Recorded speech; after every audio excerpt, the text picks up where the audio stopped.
Greetings and citation, everybody. Thanks for joining us here on For Your Consideration, the very first episode here in this brand new year. And for the very first time, we're actually shooting this show live. If you guys are watching us, you're seeing us here on our Ustream. Thank you for taking the time to join us. This will, of course, be going up online in all of our normal channels, be it over at collider.com, Think Hero, on my personal page. We're going to put this up all over the place. Of course, you're going to be downloading this through our normal channels and everything. Again, thank you for joining us. Today, I am being joined by several fine folks. First of all, over in Los Angeles, California, he is my associate editor, actually at AMC Movie News. You can see him on Twitter at El Guapo1. He is Mr. George Rouse. George, how you doing? Good, how are you? Hello, everyone. Happy New Year. Happy 2012.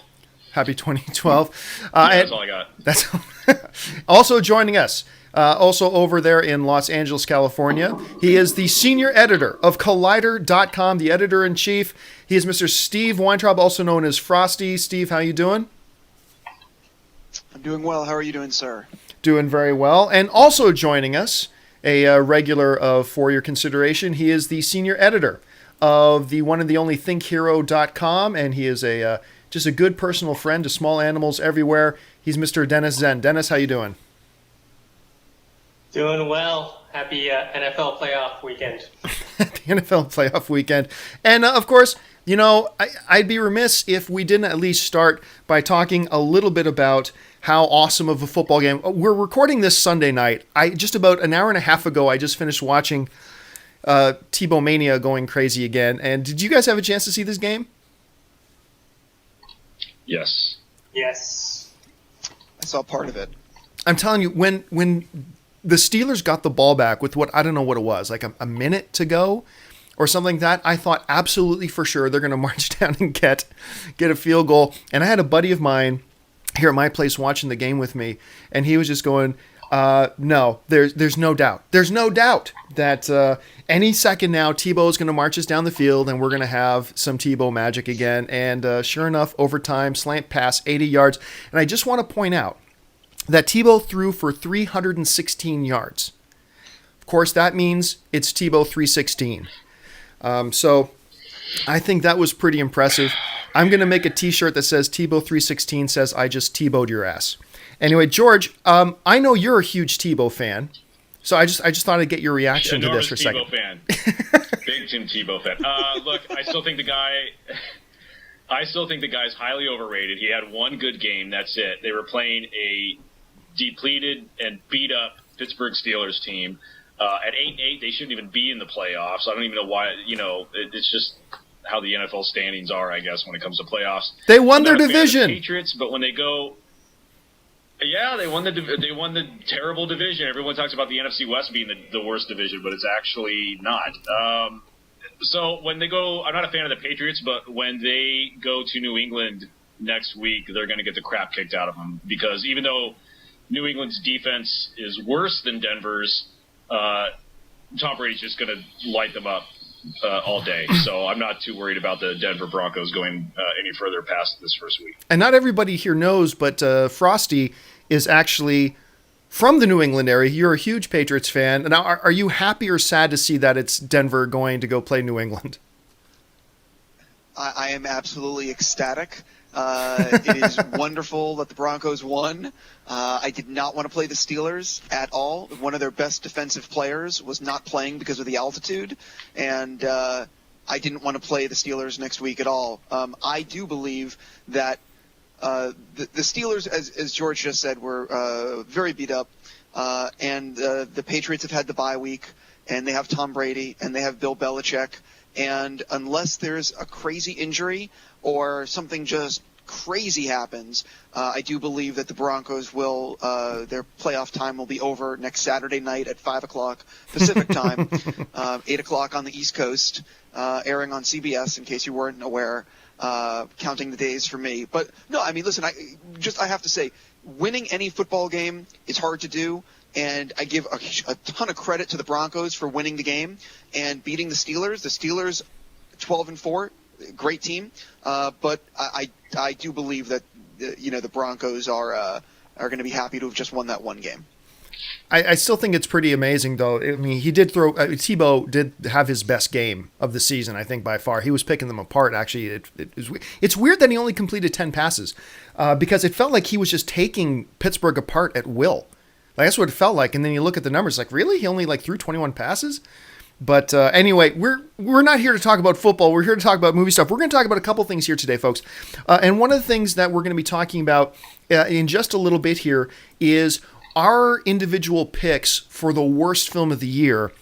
We'll probably run down through each one of us. Will give 4 or 5, and I'm pretty sure we're going to have some overlap on that list. So we're going to talk about something. And if you are one of the people who's happened to be watching us live right now for whatever reason, even though we only gave you about half-hour notice, just use the chat board there and let us know what you think are the worst films of the year. But the first thing I want us to talk about here, guys, is this. A few weeks ago, Christopher Nolan and Warner Brothers did a screening of the opening, I guess it was about 7 minutes or so, of the upcoming new Batman film, The Dark Knight Rises. Now, besides the fact that everybody really loved what they saw, and that footage has since been shown in front of Mission Impossible 4 on 70mm IMAX screens, of which I only think there's about 88 in the United States. So a lot of people have seen this footage. Coming out of it, everybody liked it, but there was one common criticism about the footage that we saw. You couldn't understand about 50% of what Bane was saying. Now I've read some people online say, no, I had no problem understanding. Oh, okay, good for you. But the vast majority of people coming out of that theater where I saw it said they really literally could not understand half the things Bane was saying. They didn't know what he was talking about. Now, there's been some discussion about that. Christopher Nolan seemed to suggest when we were at that footage screening that he would, they were still early in the editing process. Some changes are going to be made. He didn't promise changes to the audio. But audio is one of the simplest things in the world to fix, so I got to imagine he's going to listen to fans and fix that. Now, having said that, I've heard some people, brain dead people, mind you, online talking about, no, it's Christopher Nolan's artistic integrity. If that's his vision, that's the way it should be, and kudos to him for doing it. And no, that's bullshit. Yeah, I mean, what good is artistic integrity if the audience isn't comprehending, seeing, or hearing what you're trying to say? But anyway, that's my whole position. My whole position on this, guys, is that Nolan needs to fix this audio. Fixing audio is simple. It's not like he has to reshoot anything. It's not like he has to change the voice. You just got to make it a little more, you hear it a little bit better. So, Steve, let's start with you. What is your position right now and your thoughts on this whole Bane being audible kind of thing? I think that I sort of understand what Nolan is going for, and if you've seen the other Batman movies, it's pretty clear that Nolan is building this Batman in a very real universe, in a realistic setting. And I think that, look, let's be honest here, he's wearing a mask, and if someone was wearing a mask, you're not going to hear him 100%. And I think that no matter what we want, there's going to be a level of difficulty in understanding Bane because you wouldn't normally be able to hear him crystal clear, so we're not going to hear him crystal clear in the movie. Saying that, I've seen the IMAX prologue 3 times, and anyone who says they can understand all the words, they're full of shit. As John just said, I believe 50% is pretty accurate. That's what I got. And I do think that there's going to probably be – Nolan has creative freedom, but I do think that he has to have heard the criticism of the audio being difficult, and there has to be a Warner Brothers executive who's probably, cringing right now saying, oh my God, we're going to have to talk to Nolan about this audio because everyone is saying something about it. I think it needs to improve by about 20-something%. I think, and I've rambled a little bit, but that's what I think. I don't think it needs to be all the way cleaned up. I agree. And I like the idea of challenging the audience a little bit, but I think it's just slightly too far of being inaudible. And I think just like a 20% tweak will make it that fans will understand that much more, and and everything will be okay. But who knows? Maybe Nolan's not going to do a thing, and he's happy with the mix. And it could also be the setting that Bane is in the prologue. For people that have not seen it, I will not reveal it, but it's a very loud setting. Dennis, and perhaps that's also one of the reasons we. Yeah, Dennis, what do you think of all this? I'm surprised you guys can even understand 50% of what he's saying. So when I watch the prologue, I'm like, like most of it, just like I was like, okay. And I think what Steve's saying about the setting, yeah, I think that the music plus what the setting is makes it really difficult to understand what he's saying. And I don't want to watch a whole movie of that. You know, I'm all for artistic integrity and everything, but if you can't understand what the main villain is saying, like most of the time, it's kind of pointless. So, like, have you heard, Dennis, have you heard people talking about this and kind of defending the fact, as your cat walks behind you, defending the fact that, Yes. almost suggesting that it's a good idea that he keeps it inaudible? Maybe not so much defending, but some people are claiming they could understand like every single thing. And I'm like, you gotta be kidding me. George, how about you? What's your take on all this? Well, guys, here's what I'm going to say. If you call me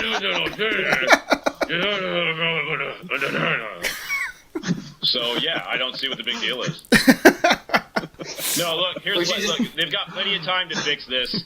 They can go in and just do some ADR work, or he can just lower the levels around Bane's dialogue and just bump his up. So, I honestly don't see what the big deal is. They've got, they've got a long time before this is, comes out. So they got plenty of time to fix the levels on it, or just have Tom Hardy go in and do some ADR, and that's that. I got to actually say something real quick. At Sure. the IMAX Prologue thing, I spoke to producer Emma Thomas, Chris Nolan's wife, and I basically said before it got out there, we saw it early, there's a problem here with the audio. And, even that night when we all first saw it, we said there's an issue here. And I got the vibe from her that they were pretty happy with the way the audio was and the way the mix was, and that they didn't view the tough understanding of Bane's dialogue as that much of an issue. I think she said something along the lines of, did you understand the context of the scene? Did you understand, sort of what was happening? And I said, yeah. She goes, well, that's what we were trying to have happen. So, I mean, maybe this is a thing that, it is going to be a real issue and they're not planning on changing it. But that was also before the whole world had seen it and, the whole world started saying things. So who knows? Isn't there an issue here, though, too? Don't you think that familiarity, maybe, with Christopher Nolan and the people at Warner Brothers, isn't there something to be said here that when you know what it is that's being said, and you know the script, and you already know exactly what it is that Bane is saying, don't you think there's an element here of where maybe their brains trick themselves into thinking, that they're hearing what's being said, but because they already know what it is that's being said? Don't you think that's a part of it? Any of you? That would explain so. every single Sylvester Stallone movie for the past 30 years. So. Not to take anything away from Stallone, of course. Yeah. No, but I mean, that Sorry, happens Dennis. just in movies, not even regarding the audio. I mean, I think people make movies and they don't realize that part of the storyline isn't being explained properly because they already know what the story is. And then you watch a movie and you're like, what the hell is this? Yeah, and I think that happens. I think you just raised a really good point. No, I think they know that the audio was tough to understand in that scene. I do. And I think that, but I think they knew that the audio was tough to understand, but I don't think they expected the backlash that has happened, and I don't think they thought it was as tough to understand as what a lot of us are saying. And that's why I think that the whole 20-25% tweak is what they need to do, and not compromise their vision, but still just make it a little bit easier. All right, well, let's move on from this for now. There's another probably more important issue that we should be talking about, which and I've had a lot of people emailing me. By the way, guys, if you're joining us on our live stream on our Facebook page, thanks for joining us. Make sure you throw in on the chat board here movies that you think were the worst of the year. It's time for us to run down individually. I'm going to go through. I'm sure we're going to have some overlap. Which way should I? This way, between George and Dennis and Steve and myself. I'm sure we're going to have some overlap. So I'll start this thing off, guys. We're going to talk now about what we think are the 5 worst films of the year, and maybe you'll have some ties. Maybe we'll have a couple of maybe 2 or 3 lists because they just stood out. Let me start with my number 5. My number 5 worst film of the year, Sucker Punch. I also had Sucker Punch on my most disappointing films of the year list. And it's hard to really know in your own mind if you really did think it was one of the absolute worst films of the year, or if it's just the fact that it disappointed you so much that it made you think it. But I honestly do think Sucker Punch is the 5th worst film of the year. This movie is a train wreck. It is absolutely visually gorgeous. I completely saw where Snyder was going and what he was trying to accomplish. But the reality of that movie is, if you turn off the sound, it's a 10 times better movie. And I thought it was just... and I love Zack Snyder. I think his films are great. I think Watchmen was underrated. Obviously, I loved 300. I'm excited he's doing Superman, but I'm just going to call spade a spade. I thought he dropped the ball in Sucker Punch. My number 4 worst film of the year, Shark Night 3D. Sharks tearing people apart with some great gratuitous fun nudity. It's hard to fuck this up. And yet, fuck it up they did. Massively. Like, I was kind of hoping to see a Piranha 3D, because Piranha 3D was stupid and dumb, but damn, it was fun. At least I thought. I thought it was really fun, never took itself seriously, and I was hoping Shark Night 3D would do that, and it didn't. My number 4 worst film of the year is Shark Night 3D.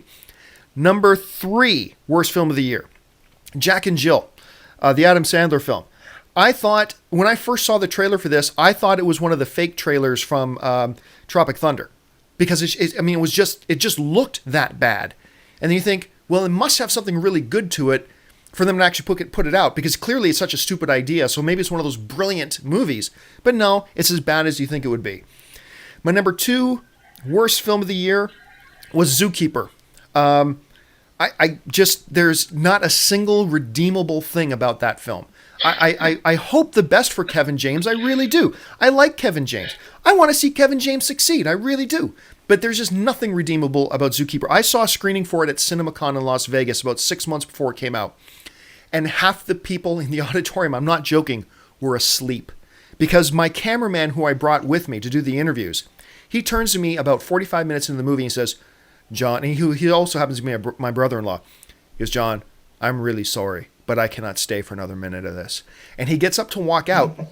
And that's when I notice, as he's walking out, he's having to wake people up to get them to move their legs so he can get out, because everybody in my row was asleep. But that's Zookeeper. My number 1 worst film of the year. Go ahead, George. It reminds me of that joke in South Park where they're like, Kevin James is a zookeeper. Fuck you.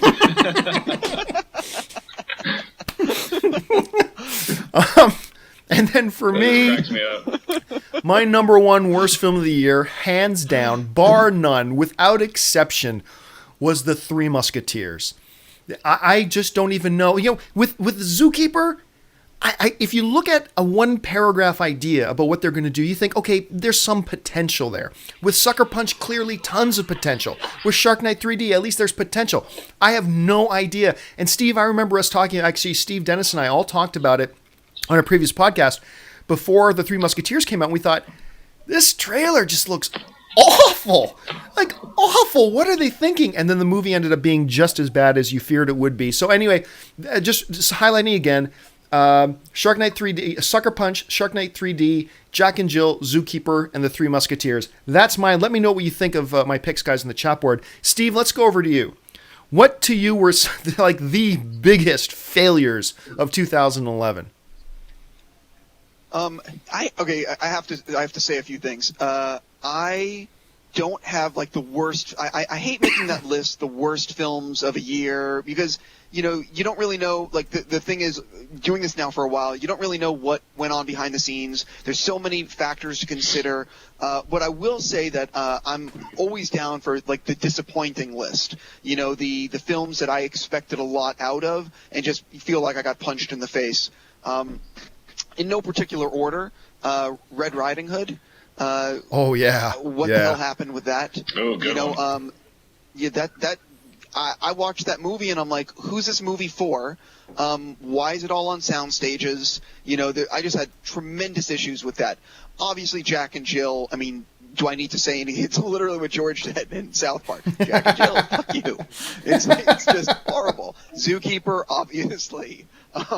Those are terrible. But the 2 films that really disappointed me, and I was lucky enough to go do set visits on both of these, and I really thought that both of these films were going to be awesome, tremendous, and like great. Any guesses? The first one being Sucker Punch. Yeah. I did that set visit, and I'm like, oh, this is going to be fucking awesome. Like, all these different worlds, and there was just a mistake made of not connecting the fake things to the reality right at the beginning. I could nitpick this, but that's a big disappointment. And just like you, John, I'm a huge Zack Snyder fan, and I'm so happy he's doing Superman, but Sucker Punch was really a misfire, and it really disappointed me. But my biggest disappointment easily of the year was Green Lantern. That was just the one that I really had such high hopes for, and it just, it's funny, we all see these Marvel movies, Captain America, Thor, the Iron Mans, all the Marvel movies, and they're all fun, and they have this energy, and they're just well done, and they look so easy to make. And then you look at Green Lantern, and it's like it's missing all that magic, all that stuff. And, I don't know if it's just because of the property, but I was just so disappointed by that movie. And for the people that haven't seen it, there's not only is it so disappointing, you then have the credits, and then the credits start, and they do something that makes literally no fucking sense. Like, there's a sequence with Mark Strong, and it's just like it's the punch in the I don't face mind after spoilering you this. can, Yeah, that whole thing with Sinestro completely breaking character from everything he just did and going, fuck the Watchers, I'm gonna take this ring anyway. Like, it made no sense. It made no sense. There was literally no motivation, and that's why I was so I was so disappointed by the movie, and I don't know how you make a sequel to that. I think that Warner Brothers, as much as they want the franchise to continue, I think that they poisoned the well really hard on that one, and I think they're going to have to move on to other characters. But those are my disappointments of the year. And listen, it's too easy to pick out like The Zookeeper or some of these other films and just go off on it. I think that it's when you were so excited for something and then it just doesn't meet any expectations. That's Anyway, that's my thing. George, how about you? What were some of the absolute worst that 2011 had to offer? My 5 worst, actually, my number 5 is Transformers Dark of the Moon. You've had 3 chances to do this correctly, and all 3 times you've managed to fuck it up. So I'm not looking forward to a 4th film, Transformers film by you. I don't care anymore. You know what? It could be 2 hours now of you throwing fucking toasters at each other, and I just don't care. It would just make more sense than the 3 films that you put on the screen. My number 4 film that I hated the most in 2011 is Your Highness, and I'm a huge Danny McBride fan. Oh, but man, I I don't know kind of what like the fuck that they were movie. doing with this movie. I hated it, man. In fact, it was so bad and so boring. It was the only movie of 2011 I got up and walked out on. Halfway through, I was just like, you know what? I could be. Wait. I could. I have to ask you something. I have to ask you something, George. Did you see the joke? Did you stay for the third act joke where Danny's character removes something from another character and then wears it? Oh, yeah. Nope, didn't care. See, that could have salvaged the whole movie for what, you. Dude? Wait, I have to just say something. Wait, real quick, because I don't want to spoil what it is for anyone who should see it. But that joke that I'm describing to you is so awesome and funny, and one of the best jokes I saw this year. That I was rolling from that one joke. But I will agree that a lot of the rest of the movie, it has some issues. Yeah, it wasn't a press screening either. I went and paid money and saw it in the theater. So it was my money, and I felt like I could just be doing something better with my time. So I left. I couldn't stand it. Number 3 for me is Apollo 18. I don't know what the fuck was going on with that movie. It was just a bunch of dudes on a really crappy set, and they were getting killed by moon rock spiders that like to attack the American flag. I just don't get it. I swear to God, drugs must be the greatest thing on the planet, and I really need to try them sometime because if this is what these guys are coming up with, then I'll be making more money. Number 2, this is my unicorn movie because I could actually claim that I saw this in the theater when nobody else did, was Bucky Larson, which was just an absolutely god-awful film. There were 2 old men behind me, though, in their 60s that were laughing their ass off the entire time. So they were really enjoying it, but it was bad. I mean, there were people that actually walked out a third of the way in. So, and then, of course, my number 1 movie is Adam Sandler Plays Twins. Fuck you. So, yeah, that's my number 1 movie.